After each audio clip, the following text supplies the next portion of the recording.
যে সম্বিত, যখন আমরা দেখতে পাচ্ছি যে এত রকমের সমস্যা, সেই সমস্যার আবহে সরকার তারা এই ট্রেন্ডিংয়ে গা ভাসিয়ে দিচ্ছে। এবং আমি জাস্ট কয়েক বছর আগের যে কমিক বাল নরেন্দ্র, সেটার কথা একটু মনে করাবো, যেখানেও দেখা গিয়েছিল যে নরেন্দ্র মোদীকে লার্জার দেন লাইফ, মানে তিনি কম বয়সে তিনি কুমির ধরছেন, এরকম নানান ভাবে নানান রূপে তাকে দেখানো হয়েছিল।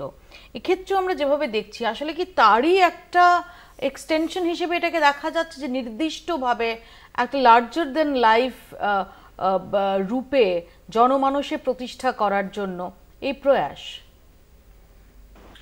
হ্যাঁ, এটা এক ধরনের প্রয়াস যে আমি তোমাদেরই লোক, আমি তোমাদের মতোই এই ট্রেন্ডে গা ভাসাচ্ছি সেটা বোঝানো, এবং আমিও ট্রেন্ডি সেটা বোঝানো, এবং সেটাই একজন জননায়ক হিসেবে তিনি প্রতিষ্ঠিত করার হয়তো চেষ্টা করছেন।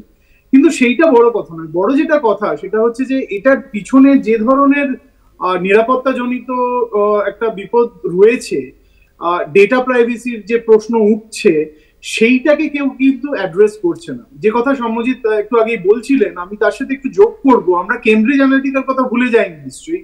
এবং সেখানেও কিন্তু ফেসবুক থেকে এভাবেই বেআইনি ভাবে বিভিন্ন ধরনের ডেটা সংগ্রহ করা হয়েছিল, বহু মানুষের কাছে, মানে কোটি কোটি মানুষের ডেটা সংগ্রহ করা হয়েছিল, সেটা অ্যানালাইজ করা হয়েছিল, এবং এটা অভিযোগ করা হয় যে সেই ডেটা কিন্তু বিভিন্ন দেশে বিভিন্ন রাজনৈতিক দল তারা সেই ডেটা দিয়ে ইলেকশন ম্যানিপুলেট করার চেষ্টা করেছিল, এবং ইলেকশন ম্যানিপুলেটেড হয়েছিল এরকম অভিযোগ উঠেছে।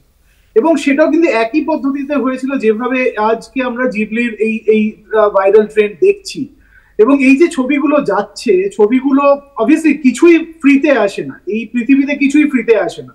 কাজে ফ্রিতে আমি আমার একটা ছবিকে ফ্যান্টাসাইজ করে একটা কার্টুন ক্যারেক্টারের মতো দেখাতে পারছি, তো এর পিছনে তো নিশ্চয়ই কোনো একটা কারণ থাকবে। আমরা এখনো জানি না যে চ্যাট জিপিটি বা ওপেন এআই এর তরফ থেকে কোনো রকমের অফিসিয়াল বিবৃতি এখনো দেওয়া হয়নি যে তারা এই ডেটাগুলো নিয়ে কি করবেন। তারা কি নিজেদের এআই মেশিনকে ট্রেন করবেন, সেটা পরিষ্কার নয়। তারা কি এই ডেটা কাউকে বিক্রি করতে পারেন, সেটা পরিষ্কার নয়। তো কাজে এই ডেটাটা কোথাও না কোথাও কোনো না কোনো ভাবে চ্যাট জিপিটি বা ওপেন এআই তারা ব্যবহার করবে।